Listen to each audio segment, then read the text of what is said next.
Setting a foundation in general musicianship at the beginning of musical study is critical. With a solid foundation of musical knowledge built from the first lessons, the student's ear and mind are developed, not just the fingers. The student learns to understand what they are doing and why, and develops the ability to make and evaluate musical choices, leading gradually toward independence of the student from the teacher.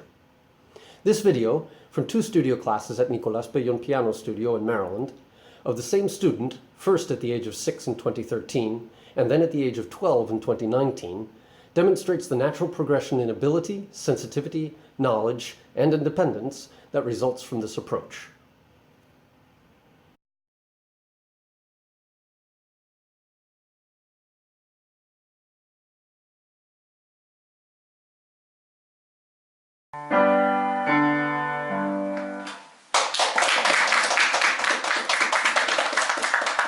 Very well done.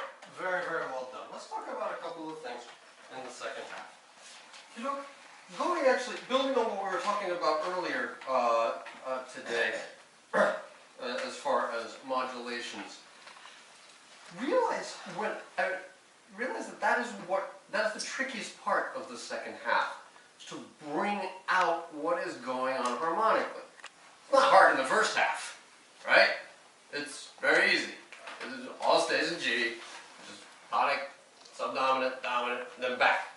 But what happens once we start here?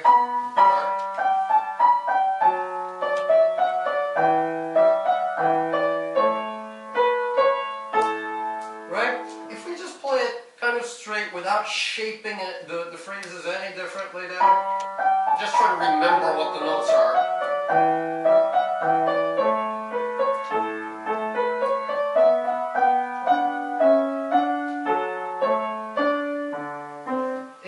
Kind of sound like it's wandering around and where did it go, and then finally when we get back out, okay, now it makes sense, and we don't want that to happen, right? Very easy to that, because we're going in very, very different directions than what the ear expects. So show that you start here. That 6 turns into what? What's that? Right, exactly. Because we have the 6 in G turns into what in D? 2, yes. Which then allows this to be 5. Sneaks through. So we get a lot of 1, 5, 1, 6, 5, but it's off the beat, so it's not very strong. So we think we're in D major, think we're in D major until we finally get aha! And then what does he do immediately? Puts the C natural, which turns the new 1 into a 5/7 of G. Right? So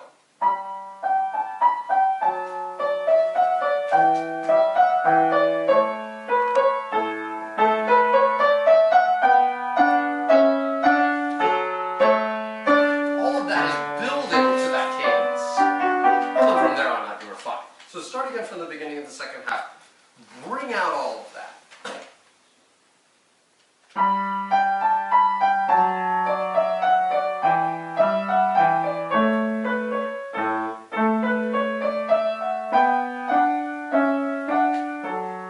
Now then it sounds like you get lost.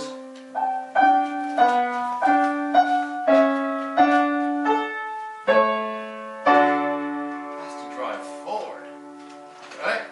Try again.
we're in D, we're not sure, we're looking for confirmation, right? We're looking for that which will tell us, yes, for sure, we are in D, right? Where do we finally get that? Right?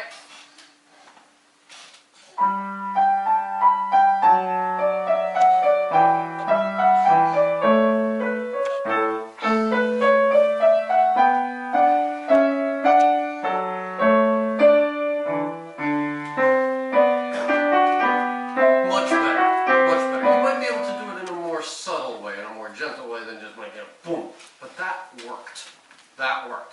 Try it again and maybe you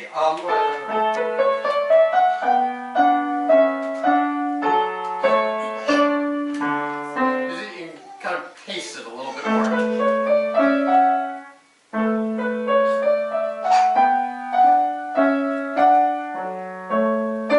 Make sure that these are very strong.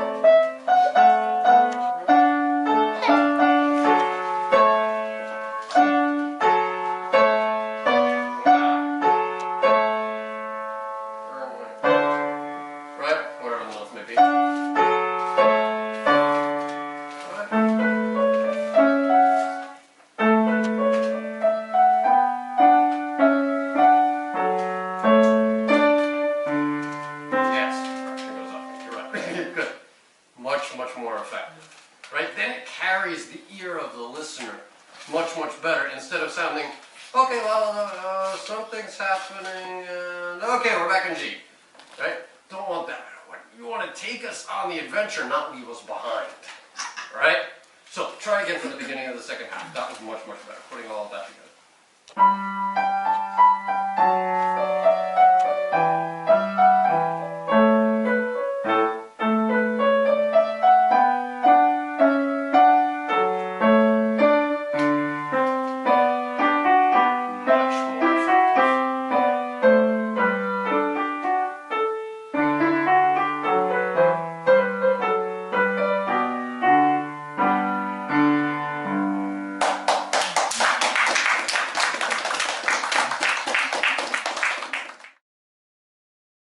In this next video, notice, when the class portion begins after the performance, an important element reflecting on the student's growing independence, that the teacher, Nicolás Pellón, does not have this piece, Johann Sebastian Bach's Fourth French Suite in E-flat major, Bach Works Catalog number 815, in his repertory, and a sight reading when he illustrates a point at the piano.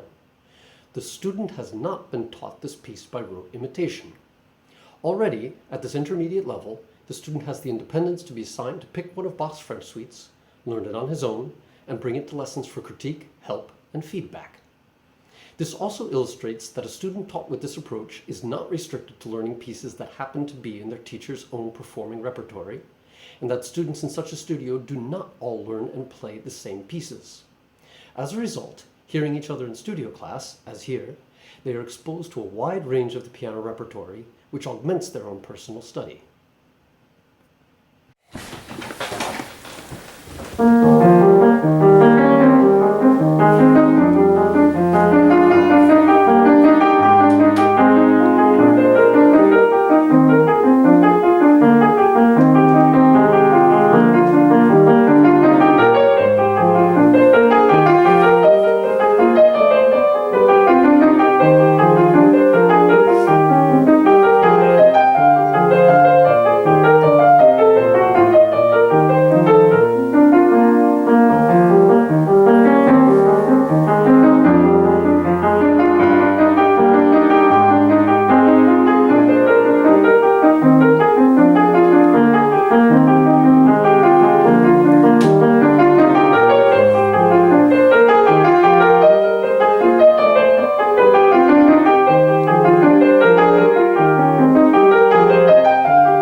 Very good, very good. Definitely you are ending the semester on a high note. Nonetheless, some things to bring to your attention. I do think with all the work that you've done on this recently, it will be good for you to absorb these ideas that we talked about a little bit earlier this week and some that I'm going to give you now. And then maybe play it for your relatives shortly after you go on vacation. And then you should put it in storage. But some things that I want you to think about, not only for this piece, but in general. First, some general stuff. Spend much more time thinking about how you end each dance movement in this case, or movement in another work, and how you transition from movement to movement. I would strongly urge you not to do what so many people do, is they end, and then they make themselves comfortable, and then they start again. That gives a break between each piece. That's as if each piece is a completely separate work, rather than a different chapter in a cohesive whole. Does that make sense? So don't treat this double bar the way that you do the double bar at the end of the jig. And plan how it's best to transition. There's a silence there. How long should that silence be? What form should that silence take? How exactly should you enter that silence? Will it be straight with no rubato whatsoever? Or will there be a gradual lessening of pace? If so, how? Yes? But don't let it be don't let these gaps be unplanned. Yeah? To that effect, take an idea, go with your intuition, play the last phrase or so of the Allemande, and then listen and feel how it should transition into the chord. Here we go.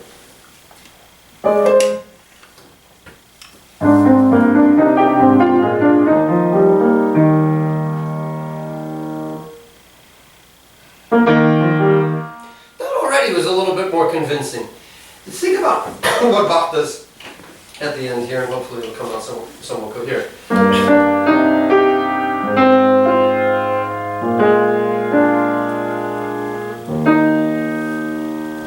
That's where the piece ends, but then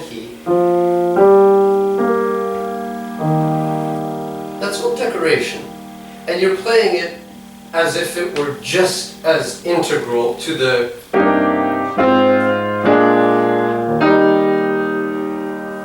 right?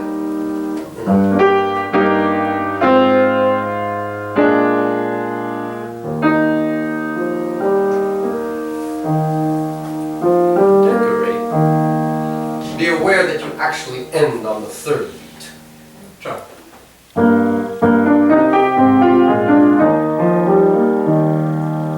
Yeah, the idea was right. Now make it. Now that you understand, let water rush over it and soften the sharp edges that we just carved.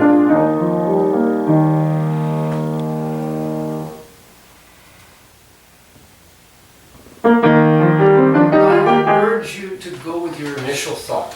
You realize? Did you hear how? Here. Did you feel how you heard when the Quran should begin and then you hesitated? Go with your gut, because it was right.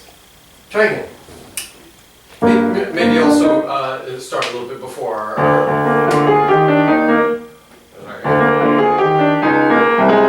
make a little bit more of that.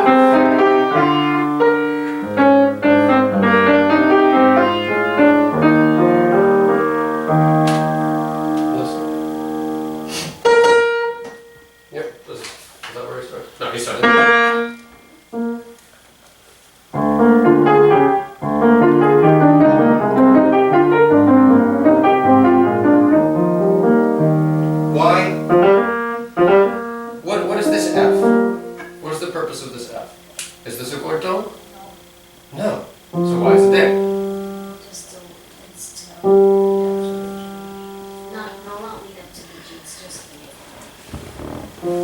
And so what's the purpose of that?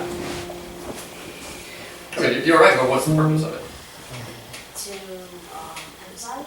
No, not emphasize it. No, he's already emphasized it. He already made his final cadence. He describes his function perfectly. Decoration.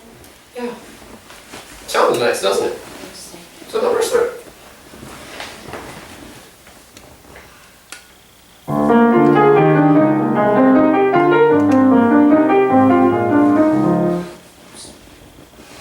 Also be aware.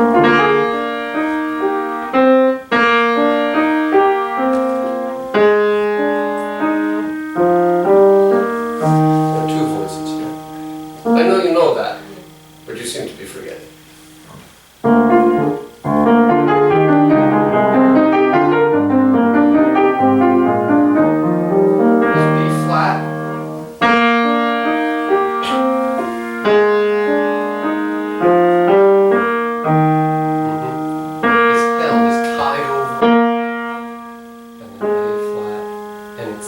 From this A flat that we get that color F.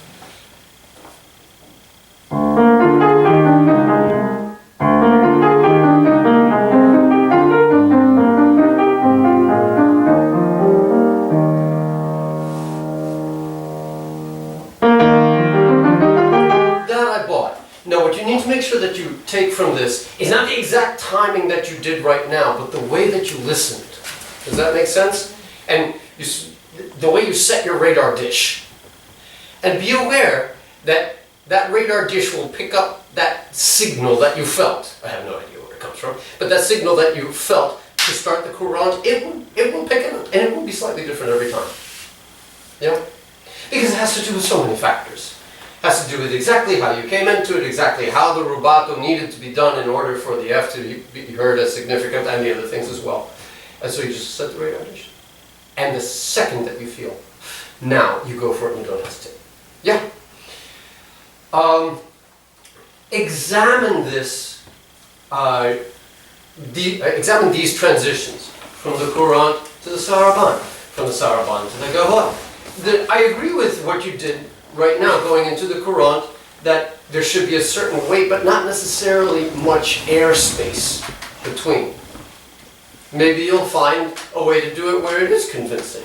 Certainly some of these are going to need a certain amount of airspace, but make sure you don't check out during it. Does that make sense? Okay. Another thing, we can also start here. Throughout, there are many, many places, especially particularly in the bass line, it's not really happening quite so much, where there will be a change of register, especially going up, that you do not highlight the significance of. For example, right here, it was played pretty straight.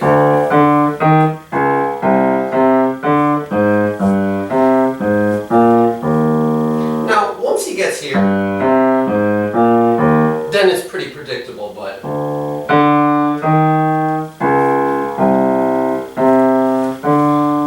each of these changes the direction and the mood, because it's completely different harmonic implications. Yeah? He's just octave transfer to go up here, then he jumps down a ninth. Uh-oh. Oh, there's nothing after all. There's not nothing. It actually led to something wonderful. But this D natural sounds all the more open, emotionally open. I mean, because it was just preceded by this D flat to the C. And now that we're there.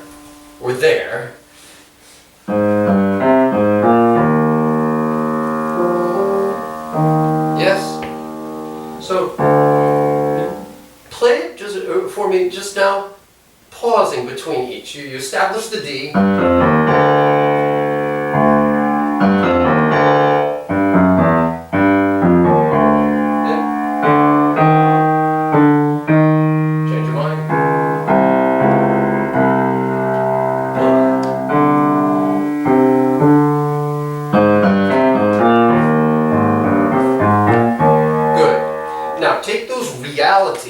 That you just felt and put it together in context. stand for the moment and start.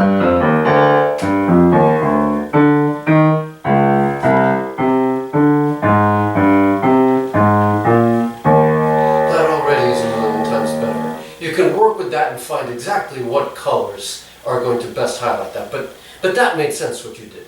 Now put that into context with the rest of the Bach. Let's start.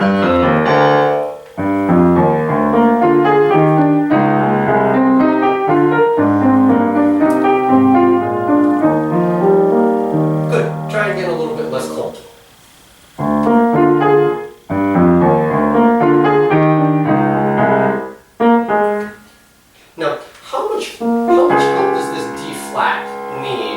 Sound dramatic and unexpected. Correct. You're leaping down to it by a ninth, and it's a D flat. It doesn't need too much help.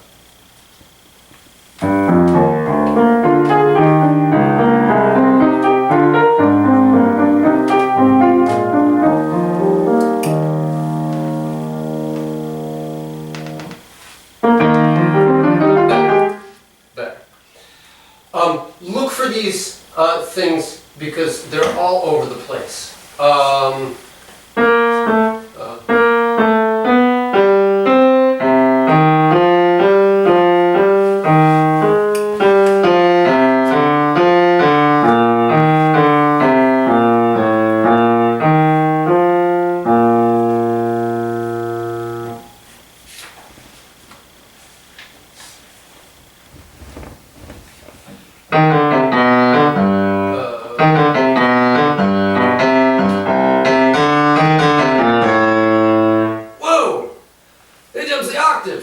But you're used to that because you've been a good boy and you practiced.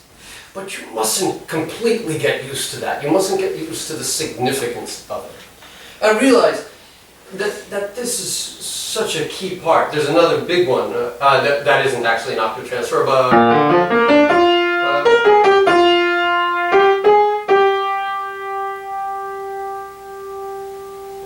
that's not what he started saying.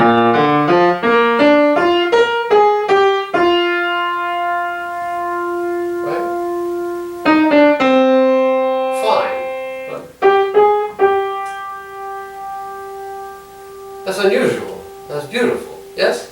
Try it.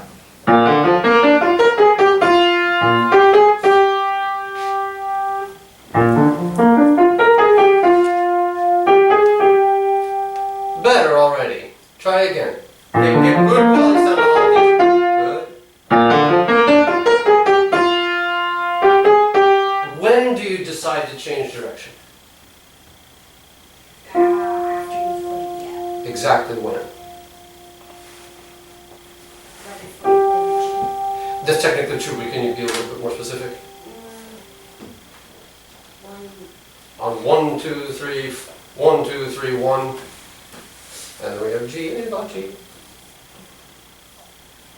2, 3, 1. Setting on the downbeat and then he plays it. Yes. Exactly. When we arrive here, I still think I'm going to go somewhere predictable.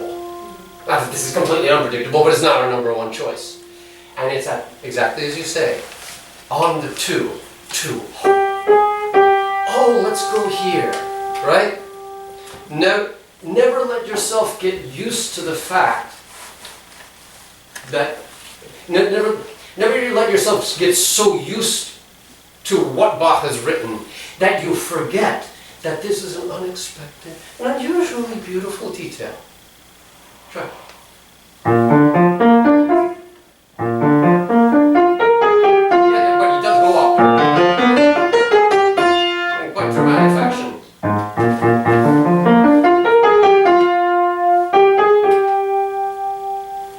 Try again. Why am I so soft? Again. Yeah.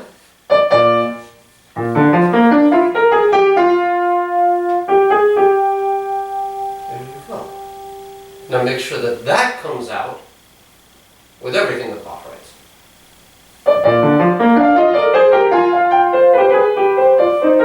Right idea. Did we hear it though?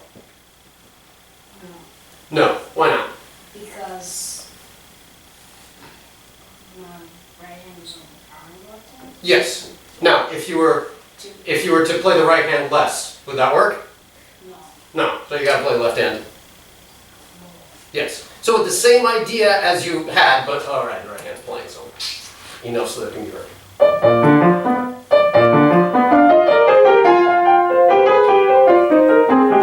We definitely heard it. Did that unexpected, beautiful detail come out? No. No, because you pushed it. This is not a pushing detail. This is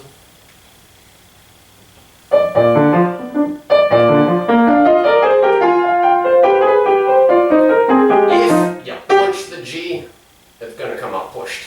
Notice how when you play it by itself again, because you did it very well. Yeah, you did it even better before, but you went into the G very slowly and got the hammer to just go woof against the string for just this nice warm sound. Yeah.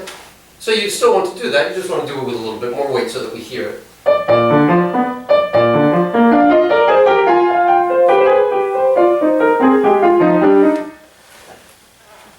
And it still sounds magical, even though you've practiced that spot a bajillion times. Yeah? So much of playing music is precisely about this. We practice, we know it, and then we take it for granted. We get jaded.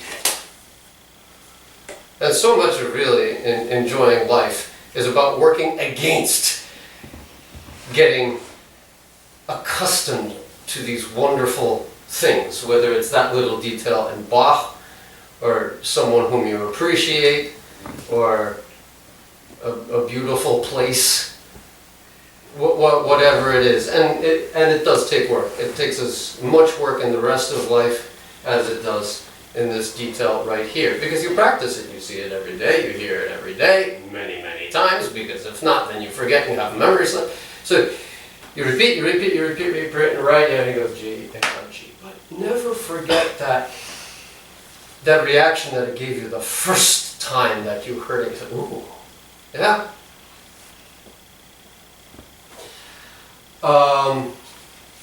Look throughout. There are many of these beautiful places, and particularly in register transfers in the left hand.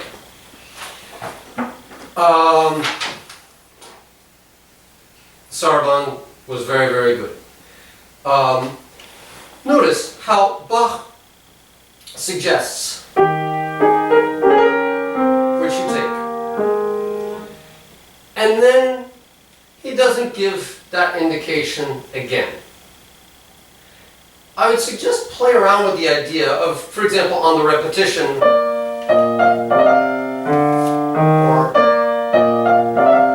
no, definitely E flat.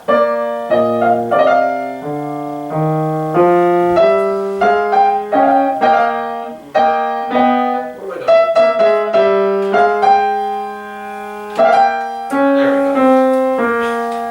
Play around with that, whether it's on both, whether it's on one of them.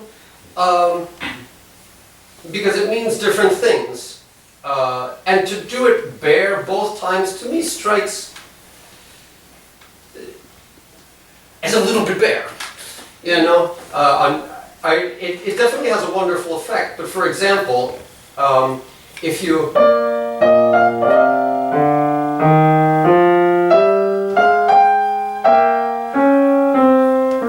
try to do that, deciphering a little bit better.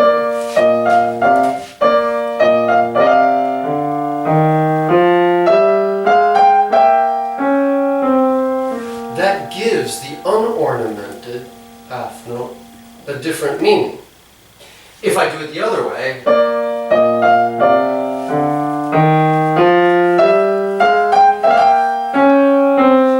that highlights it in a completely different way, gives it a different meaning. You have all of these choices. And it strikes to me that something should be done there on the repetition. I think that leaving it bare every single time is maybe not the best. Though it's certainly a legitimate option. Your gavotte was very good. The one thing that I would point your attention to is how all of this eighth note motion, which is switching back and forth between the hands, throughout the whole piece. Finally, in bar 18, the hands agree. It's not that you don't know this, but this is of structural significance and textural significance as well. And I would urge you to make more of it than ignore it. Start somewhere before. I let you choose where.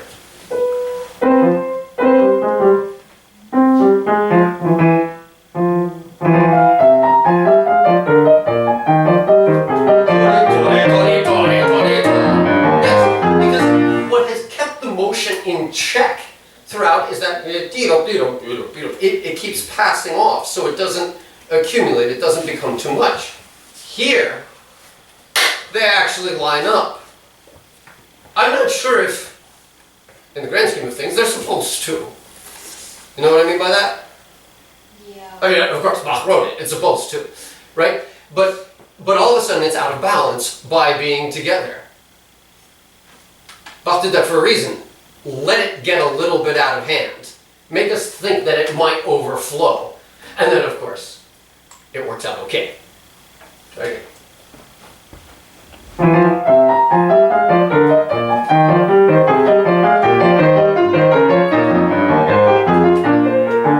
What you did made sense from a certain perspective, but by pushing the tempo, then you lose the framework. Rather, do a good bit more of what you hinted at the last time, of each time he drops down, raise the level of intensity. Make those jumps bigger. Those jumps of intensity bigger. I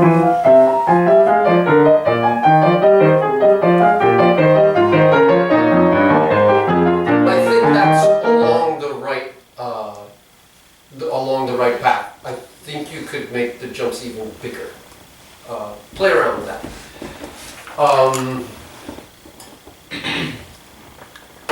Made the same exact mistake here as we made a week ago, earlier this week.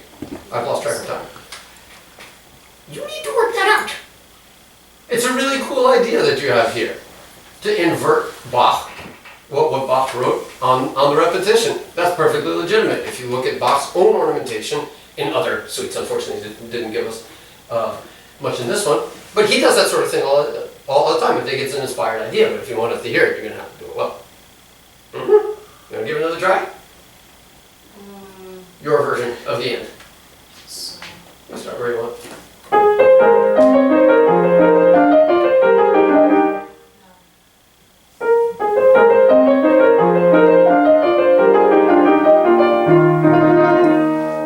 That's a great idea.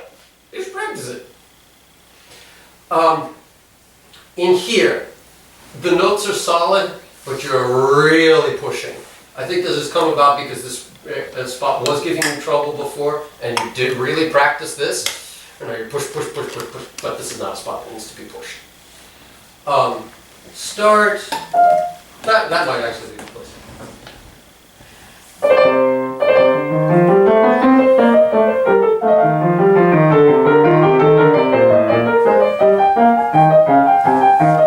So you see, similar to what we were talking about before, of paying attention to these changes of register and direction.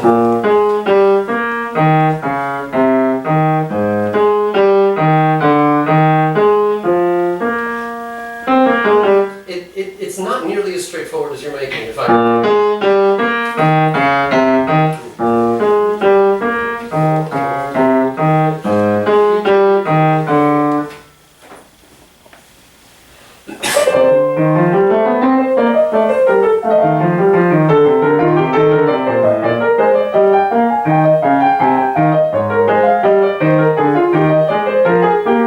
That's a million times better. That's very eloquent. Yeah.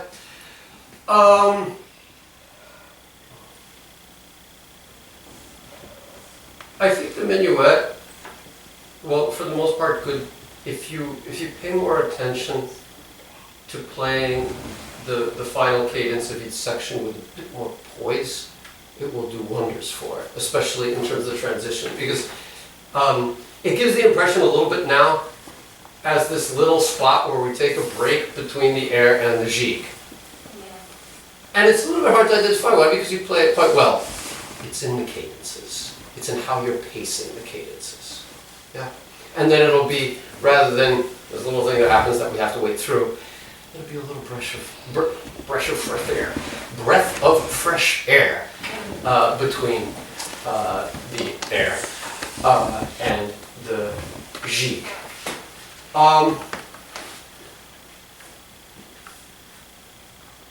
There are a number of spots in the jig that still need to be worked out in terms of technical cleanliness. You're an intelligent guy. You've got good ears. I know you hear these things. Sit down and make it happen. But just to try and depend on effort in the moment, and not very effective. It's tempting because sometimes it works. But that's the problem. Sometimes it works, and sometimes it doesn't. Yeah. Good practicing in these tricky spots. There, especially. It's coordination with a tricky spot. It is. So, unknot it. And really work out these ending arpeggios going down. And this ending arpeggio, none of them came out clean. Okay. I think any other comments that I have would probably be of the same vein of those we discussed. Do you have any questions here, or anything that you wanted to? No. Okay, work. Think about these things. Work with these for. Work with these every day until you do publication, and that way they'll stick. As you put it, just very true. Good work. All right.